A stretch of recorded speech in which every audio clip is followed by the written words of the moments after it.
Aged care workers confess their sins. Now, we were warned about this one. As soon as we started asking for stories, we got responses like, I don't know about this one, guys. Gonna be a lot of disheartening stories. We usually refer to these kinds of stories in this series as boo-hoo funny. Just boo-hoo.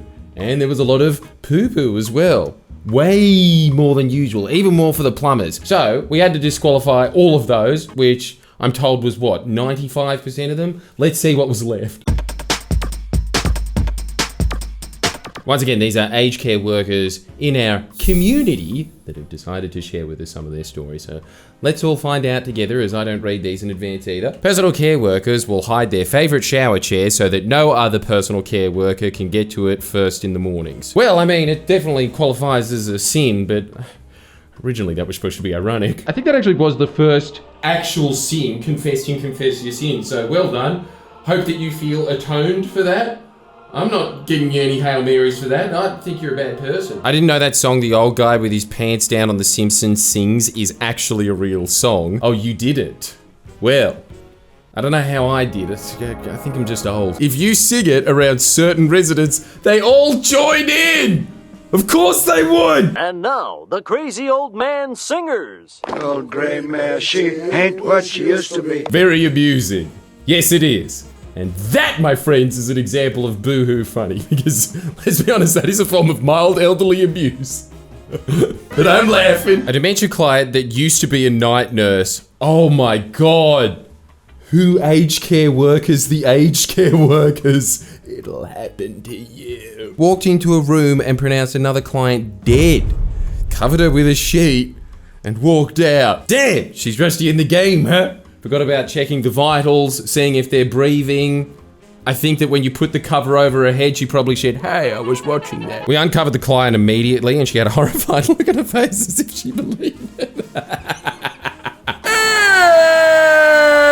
Used to work as an EMT, transporting nursing home residents. My favorite patient was this little old lady. She had no legs, a grip of steel. Oh, how do you know about that? And was absolutely obsessed with coffee. It was a rite of passage that everyone would eventually have her crawling after them in the hallway during the night to grab their ankles and ask to have her coffee. Good times. Sure that was an elderly person? It sounds like a crackhead. I suppose old people can be crackheads. You just don't see that many old crackheads for some reason. Look, I like the image that this paints, and you are just gonna have to rely on that instead of the lazy green screen cuts, because I can't be bothered acting that out. An aged care worker I know saw a news report a while ago about an aged care resident that was hit and pushed around by the staff and caught on a nanny cam. They said to me, I remember that old man. He's an asshole that used to spit at us and hit us. He had it covered. I laughed so hard my ribs were in a stratosphere. I think I'm gonna have to refer back to the first comment that we read out. I don't know about this one, guys. Especially because I don't know the guy, because there is a big part of my head.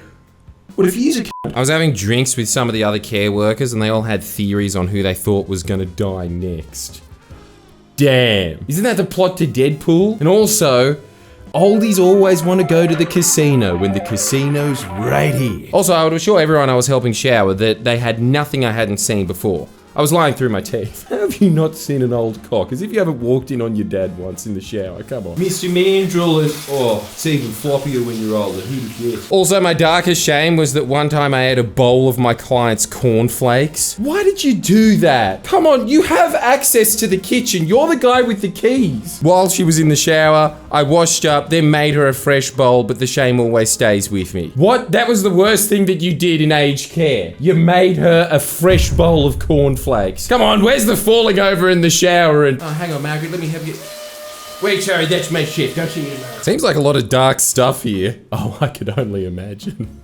This is the non-dark stuff. Here's some fairly innocent ones, okay? I reserve judgment on that. I had an elderly female resident once tell me that she was struggling to get her dentures out.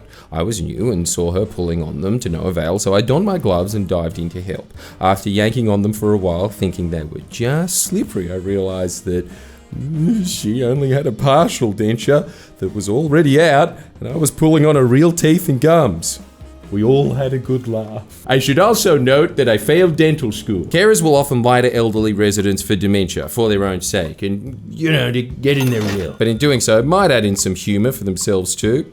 Like the time a carer asked a resident if she remembered going to the local school with his uncle Harry, Harry Potter. Of course she remembered Harry. And his scar. She even remembered that boy called Voldemort who bullied him. Yeah, but what if the joke was on you?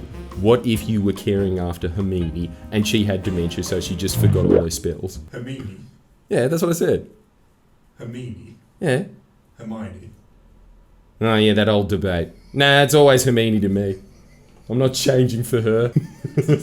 My second favourite character. After, of course, Filch. Did a traineeship in the kitchen of a nursing home when I was 15. What is there to learn there? Right, so here's the slop spoon. What you do is you put it in the slop bucket. Wards were short one night and I was asked to help feed some of the residents. 30 minutes later, I'm trying to feed a dead person and didn't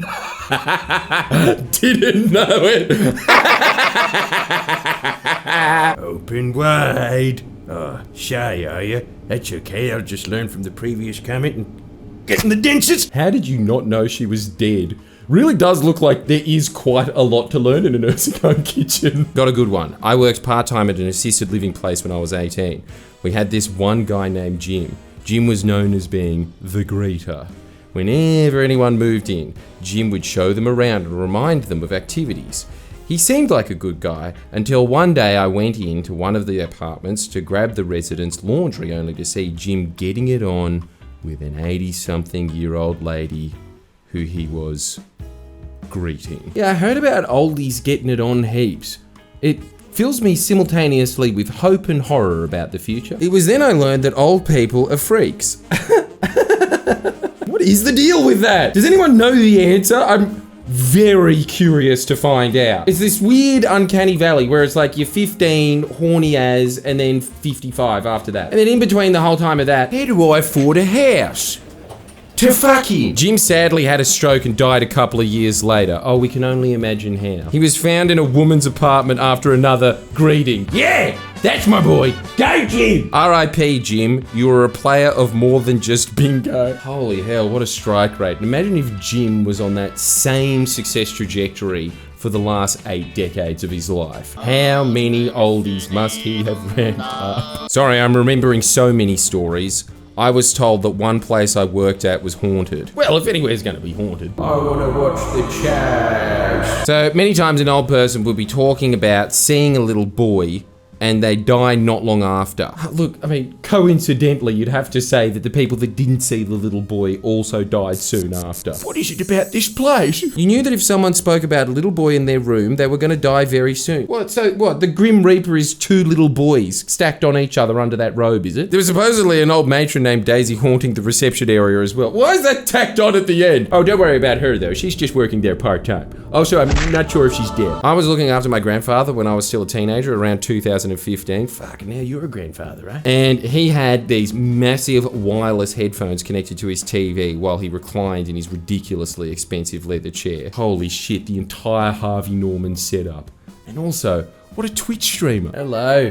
Today we're going to be playing Sale of the Century. He fell asleep watching Antique Roadshow. That's the entire point of that show. A lullaby for the elderly and for people in their teens to go past and think, this is marvellous credenza from the Victorian era, but if it's from the Edwardian era, it would be worth more. Oh no, I better stick around to see if it is from the Edwardian era and what the Edwardian era is. I was playing on my DS across the room for a bit. Turns out he always had them at max volume because when a goddamn World War II documentary came on, my grandfather was a veteran, barely old enough to enlist, and he got his driving license driving tanks. You could do that? Holy fuck, I'm glad they stopped that before the age of kick. He woke up screaming and launched himself out of the chair to roll across the floor like James Bond with osteoporosis. Yeah, totally. You can see Sean Connery playing that character. I mean, he looked 90 when he was a sex symbol. He looked up at me and said, your boots are filthy, soldier.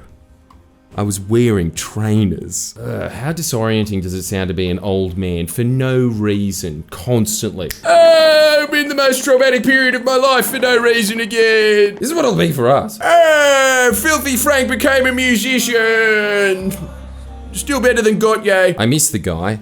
Absolute legend. He used to tell girls he got a scar on his leg from a bullet before he enlisted, but he actually got it from a bike chain he whipped at himself by accident. Wow, what an interesting life. That's a great way to end. Hey, let's be honest, very spotty, patchy, liver spotted filled episode. I was very disturbed at moments where I thought I wouldn't be disturbed, and I laughed at moments I definitely shouldn't have laughed at. Did you have that same experience? Dead! I mean, while we're in the fucked up ones, let's keep this gravy train going. Military personnel confess their sins. Now that is going to be one where the response is going to be, I don't know about this one, guys. It's going to be a lot of disheartening stories. Yeah, but there's also gonna be a lot of Purple Hearts, am I right? Probably not. It's going to be a lot of fuck things. But let's find out together. Write it below.